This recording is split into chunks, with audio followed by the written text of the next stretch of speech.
My name is Whitaker, and I'm doing Barnaby Rudge and Edward Drood on Chapter 59.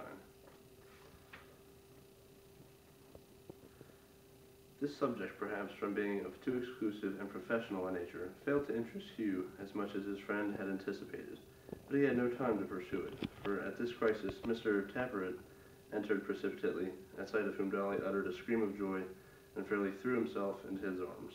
This is a bar fight. "I knew it! I was sure of it!" cried Dolly.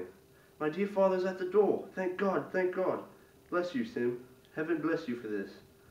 Simon Tappertit, who had at first implicitly believed that the locksmith's daughter, unable any longer to suppress her secret passion for himself, was about to give it full vent in its intensity, and to declare that she was his forever, looked extremely foolish when she said these words. The more so as they were received by Hugh and Dennis with a loud laugh which made her draw back and regard him with a fixed and earnest look. "Miss Hardale," said Sim, after a very awkward silence, "I hope you're as comfortable as circumstances will permit of. Dolly Varden, my darling, my own, my lovely one, I hope you're pretty comfortable likewise." Poor little Dolly, she saw how it was, hid her face in her hands, and sobbed more bitterly than ever. "You meet me, Miss V," said Simon, laying his hand upon his breast. "Not a apprentice, not a workman, not a slave, not the victim of your father's tyrannical behavior, but the leader of a great people, the captain of a noble band, in which these gentlemen are, as I may say, corporals and sergeants. Ye behold in me not a private individual, but a public character, not a mender of locks, but a healer of the wounds of his unhappy country. Dolly V, sweet Dolly V, for how many years I have looked forward to this present meeting. For how many years has it been my intention to exalt and ennoble you? I redeem it. Behold me and your husband. Yes, beautiful Dolly, charmer, enslaver, as Tappertit is all your own." As he said these words, he advanced towards her. Dolly retreated till she could go no farther, and then sank down upon the floor.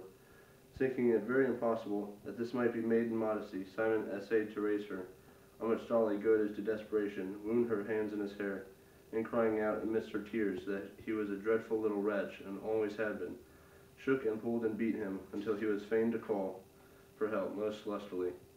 Hugh had never admired her half so much as that moment. "She's in an excited state tonight," said Simon, as he smoothed his ruffled feathers, "and don't know when she's well off. Let her be by herself till tomorrow, and that'll bring her down a little. Carry her into the next house." Hugh had her in his arms directly. It might be that Mr. Tappertit's heart was really softened by her distress, or it might be that he felt it in some degree indecorous that his intended bride should be struggling in the grasp of another man.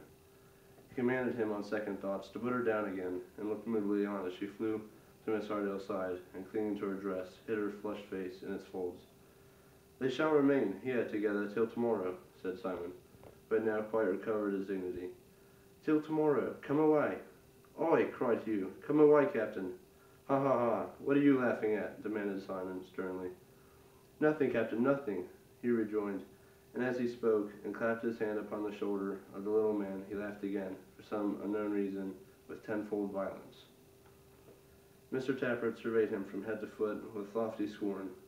This only made him laugh the more, and turning to the prisoners, said, "You'll take notice, ladies, that this place is well watched on every side, and that the least noise is certain to be attended with unpleasant consequences. You'll hear, both of you, more of our intentions tomorrow. In the meantime, don't show yourselves at the window, or appeal to any of the people you may see pass it. For if you do it, it'll be known directly that you came from a Catholic house, and all the exertions our men can make may not be able to save your lives."